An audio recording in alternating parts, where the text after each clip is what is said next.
اهلا بيكم، يا رب تكونوا بخير. النهاردة هنعمل وصفة لأكتر أكلة مفضلة لكل المصريين، حتى الأجانب اللي بيزوروا مصر أكتر أكلة بيفضلوا فاكرينها هي الكشري. أنا عارفة إن كل بيت في مصر ليه طريقة في الكشري، لكن الكشري اللي احنا بنشتريه وناكله في المطاعم ليه طعم مختلف، وهي دي الوصفة اللي أنا هعملها النهاردة. أنا هعمل وصفة كشري المطاعم. الخطوات هتكون أكتر شوية من الطريقة اللي احنا بنعملها في البيت، بس النتيجة تستاهل. الاهتمام بالتفاصيل هو سر نجاح الكشري. قبل ما نبدأ ياريت تشتركوا في القناة وتفعلوا الجرس عشان توصلكوا نوتيفيكيشنز لكل الفيديوهات اللي هنزلها بعد كده. الكشري هنعمله على مرحلتين. المرحلة الأولى هنحضر فيها الحمص والعدس والبصل، المرحلة التانية هنحضر فيها بقية المكونات. أول خطوة هي البصل ده لازم يكون مقرمش، فيفضل ان احنا نستعمل البصل الأبيض لأنه هيكون مسكر وهيدينا أحسن قرمشة. هنقطع البصل شرايح على شكل هلال أو جوليان. أنا بحب برضو أقسمها ربع حلقة عشان ما تبقاش طويلة قوي. زي ما قلنا البصل مهم جدا ان هو يكون مقرمش، وعشان نضمن ان هو يكون مقرمش هنحمر الكمية اللي عندنا على 2 أو 3. ومع كل كمية قبل ما نحطها في طاسة التحمير هنضيف لها 2 معلقة نشا ونقلبها كويس. النشا هي السر في ان البصل هيبقى كريسبي. نصيحة مهمة جدا ان احنا هنحمر البصل في طاسة نون ستيك، عشان لو حمرنا البصل ده بالنشا في طاسة عادية هيلزق فيها وهيبقى صعب جدا في التحمير وفي التنظيف بعد كده. فيفضل استعمال طاسة نون ستيك. يفضل كمان ان النشا ما نضيفهاش للبصل غير قبل التحمير على طول عشان ما تعجنش في البصل. نصيحة تانية مهمة جدا ان الزيت لازم يكون سخن، فهنسخن الزيت كويس قوي ونحط فيه البصل، وبعد كده هنقلل النار شوية عشان ياخد وقت في التحمير وما يتحرقش. تقريبا هياخد 20 دقيقة لحد ما يتحمر كويس، وكل شوية لازم نقعد نقلبه علشان ما يلزقش في بعضه بسبب النشا.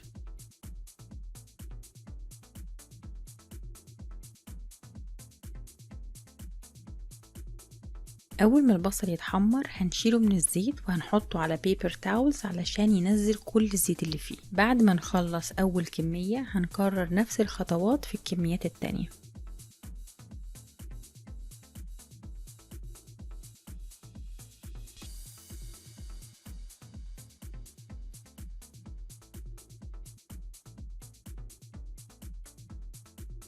بعد ما نخلص تحمير كمية البصل كلها ويصفي كل الزيت اللي فيه على البيبر تاولز، هننقله على بيبر تاولز جديدة ونضيفة، عشان كده نضمن انه هيفضل كريسبي وما يرجعش يشرب تاني الزيت اللي اتصفى منه، فيفضل كريسبي. مهم جدا ان احنا ما نرميش الزيت اللي احنا حمرنا فيه البصل، لان احنا هنستعمل الزيت ده في كل الخطوات الجاية بعد كده تقريبا اغلبها يعني، لان هو ده اللي هيدينا النكهة الحلوة الجميلة للكشري.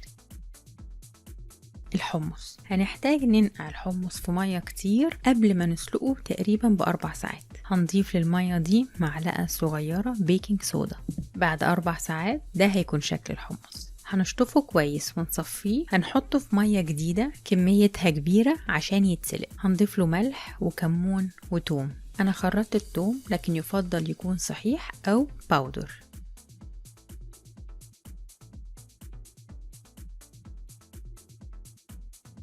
لما الحمص يخلص هنصفيه ونركنه على جنب لحد وقت التقديم. ممكن لو مستعجلين تستعملوا الحمص المعلب، بس بصراحة ما بيديش طعم حلو زي اللي احنا عاملينه ده. دلوقتي هنسلق العدس. احنا بنستعمل العدس بجبة في وصفة الكشري. لكل اللي عايشين برا مصر ما تستعملوش الجرين لينتلز لانها ما بتديش نفس الطعم. هنضيف للعدس مية كتير وهو بيتسلق، وهنضيف له ملح وكمون وتوم. التوم هنا انا خرطته لكن يفضل يكون صحيح او باودر.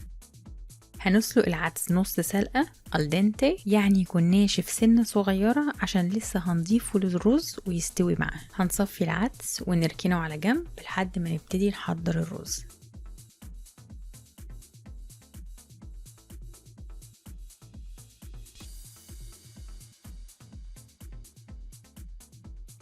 بالنسبة للباستا هنسلق نوعين، رينجز وسباجيتي. السباجيتي هنحتاج ان احنا نكسرها نصين. الباستا هنسلقها في مية كتير ونضيف لها ملح زي العادي، وكمان هنضيف 3 معالق من زيت تحمير البصل. مدة السلق هتكون زي الانستراكشنز اللي مكتوبة على العلبة. وطبعا هنقلبها كل شوية عشان ما تعجنش في بعضها. بعد ما تتسلق هنصفيها. انا ما بحبش اشطفها بعد ما تتسلق، فبعد ما هنصفيها هنضيف لها 3 معالق من زيت تحمير البصل وهنقلبها عشان ما تلزقش في بعضها.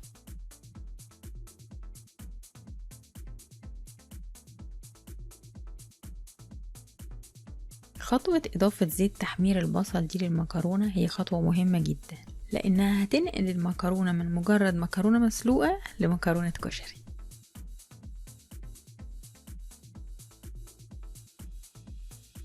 دلوقتي هنحضر الدقة. انا عارفة ان في ناس ما بتضيفش الدقة على الكشري، بس صدقوني الدقة اضافة جامدة جدا للكشري، اللي مش هيضيفها فايته كتير. عشان نحضر الدقة هنضيف 2 معلقة من زيت تحمير البصل وعليها توم مفروم. هنشوح التوم في الزيت، ولو حابين تحطوا شطة على الدقة ممكن تضيفوها دلوقتي. انا شخصيا ما بحبش اضيف شطة للدقة او للصلصة وانا بحضرهم، وبسيب كل واحد يضيف الشطة للطبق بتاعه زي ما هو عايز. لما يستوي التوم هنضيف التوابل: كمون، ملح، كزبرة ناشفة، وهنشوحهم كلهم مع بعض تقريبا 10-15 ثانية.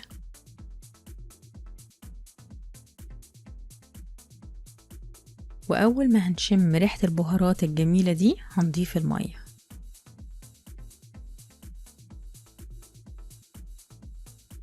هنسيب الخليط دوت على نار هادية لحد ما يغلي، وأول ما هيغلي هنطفي النار وهنضيف الخل والليمون. كده الدقة خلصت. هنسيبها على جنب لحد ما تبرد عشان هنضيفها على طبق الكشري وهي باردة.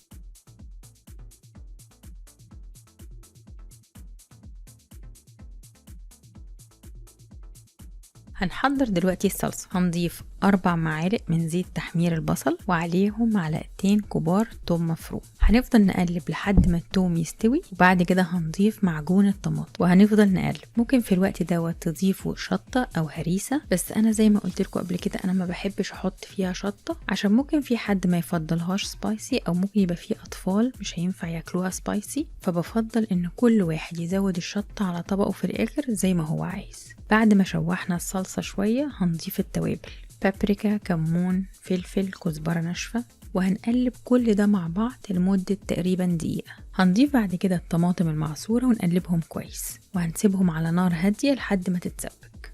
هنعرف ان هي اتسبكت لما نشوف الصلصة تخنت او تقلت شوية وابتدى يبقى فيه لاير زيت محمر شوية على الوش، كده تبقى اتسبكت. بعد كده هنضيف الخل ومكعب ماجي او الماجي الفورية، ونضيف السكر وهنطفي النار. كده الصلصة بقت جاهزة.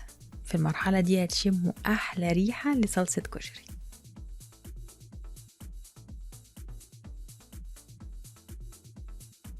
جينا دلوقتي لأهم خطوة في كل الوصفة دي: رز الكشري. هنضيف 5 معالق من زيت تحمير البصل وعليهم معلقة زبدة. هنضيف عليهم الشعرية وهنفضل نقلبها لحد ما تتشوح وتاخد لون ذهبي. يفضل ان احنا نفضل نقلبها طول الوقت عشان كلها تبقى واخدة لون واحد. هنضيف 2 كوباية رز مصري او ميديوم جرين رايس، هيكونوا مغسولين ومتصفيين كويس. هنفضل نقلبهم على النار مع الشعرية دقيقة او دقيقتين لحد ما اي مية تكون موجودة تنشف وتتبخر. بعد كده هنضيف العدس اللي احنا كنا عاملينه في خطوة قبل كده، وهنفضل نقلب دقيقة او دقيقتين.